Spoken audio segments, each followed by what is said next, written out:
ஹரி ஓம் ஜெய் வாராகி. வாழ்க்கையில் எல்லோரும் எப்பயுமே சந்தோஷமாக இருக்க முயற்சி பண்ணிக்கிட்டே இருங்க. அன்னையுடைய அருளால் எல்லோரும் எப்பயுமே சந்தோஷமாகவே இருக்கலாம். இப்போது வாராகி மாலையில் 17வது பாடல் இப்போ நம்ம பார்க்கலாம்.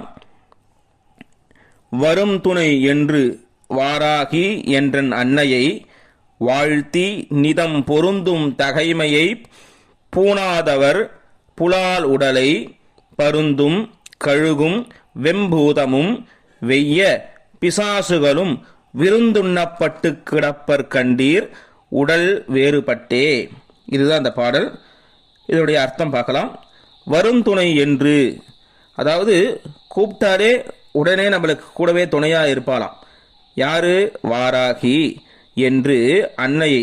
அவ யார்? வாராகி யாரு? அன்னை, நம்மளுடைய அம்மாவை வாழ்த்தி நிதம் டெய்லியும் அம்பாவை வாழ்த்தி வணங்கி நமஸ்காரம் பண்ணி ஸ்தோத்திரம் பண்ணி பொருந்தும் தகைமையை பூணாதவர். இது மாதிரி செய்ய முடியும். எனக்கு வாராகியை பற்றி தெரியும், வாராகிய ஸ்தோத்திரங்கள்லாம் எனக்கு தெரியும். இருந்தாலும் நான் செய்ய மாட்டேன், வேணும்ட்டே நான் செய்யாமல் இருக்கிறேன். அப்படி செய்யாமல் இருக்கிறவங்களை இந்த வன்மையை அறிய, அதாவது இந்த அம்பாளுடைய திறமையை, அம்பாளுடைய சக்தியை அறிய முடியாதவங்கள்லாம், அறிய முற்படாதவங்க, அது அவங்களுக்கு தெரியும், இருந்தாலும் அவங்க முயற்சி எடுக்க மாட்டாங்க. சரி, ஏன் என்ன ஒரு இது அப்படின்னு விட்டுட்டு போயிட்டே இருப்பாங்க.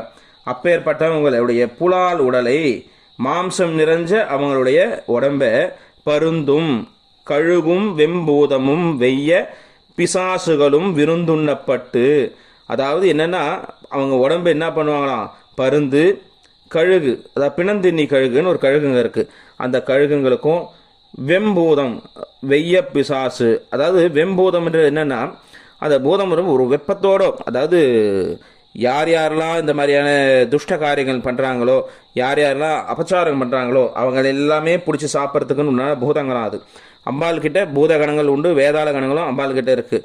அந்த மாதிரி ஒரு பூதங்களும் பிசாசுங்கள்லாம் விருந்துண்ணப்பட்டு அவங்க எல்லாமே சாப்பிட்ற மாதிரி அந்த உடம்பை வெட்டி தூரமாக கிடக்குமா. யாருடைய உடம்பெல்லாம்? அன்னையே உபாசனை பண்ணாதவங்க உடம்பு. அதாவது தெரியாமல் விடுறது வேற விஷயம், அம்பாளை பற்றி அம்பாளுடைய சக்தி பராக்கிரமங்கள்லாம் தெரிஞ்சு அதுக்கு உண்டான வாய்ப்புகளும் கிடைச்சி உதாசீனப்படுத்துகிறாங்க இல்லையா, அவங்களுடைய உடலானது இந்த மாதிரி பாகம் பாகமாக பழந்து கிடப்பறத காணுவார்கள், பார்க்கலாம் அப்படின்ட்டு சொல்கிறார். அதாவது இது எதிர்மறையான ஒரு பாடல். இது நேர்மறையாக நம்ம எப்படி எடுத்துக்கணும்னா, அம்பாளை யார் யாரெல்லாம் உபாசனை பண்ணுறோமோ அவங்களுக்கு இந்த மாதிரியான துர்கதிகள் நடக்காது, நல்ல கதி நம்மளுக்கு கிடைக்கும் அப்படின்னு நம்ம இதை அர்த்தம் எடுத்துக்கணும். ஒரு அற்புதமான இந்த ஒரு பாடலை யார் யாரெல்லாம் பாராயணம் பண்ணுறோமோ அவங்க எல்லாரும் தீய சக்திகள்லேருந்து நம்ம விலக முடியும். இப்போ நிறைய பேர் பேய் பிடிச்சிருக்கு, பிசாசு பிடிச்சிருக்குலாம் சொல்கிறாங்க இல்லைங்களா, அந்த மாதிரியான ஒரு தீய அணுகுமுறைகள் நம்மக்கிட்ட, அந்த துஷ்ட கிரகங்களுடைய தீய சக்திகளுடைய தாக்கம் நம்மக்கிட்ட இருக்காது. இதுவும் நம்மளுக்கு ஒரு ப்ரொடெக்ஷனுடைய பண்ணக்கூடிய ஒரு பாடல், நம்மளுடைய பாதுகாப்பு கவச்சம் இந்த பாடல். அற்புதமான இந்த ஒரு பாடலை டெய்லியும் பாராயணம் பண்ணுங்க.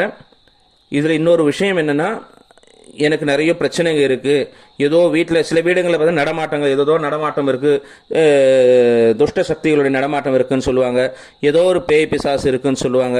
இது மாதிரி நிறைய விஷயங்கள் கிராமங்களில் சொல்கிறாங்க, நகரப்புறங்களில் ஏதோ நிறைய விஷயங்கள் நடக்குது இல்லையா. அது உண்மையாக பொய்யாங்கிறது அடுத்த பிரச்சனை.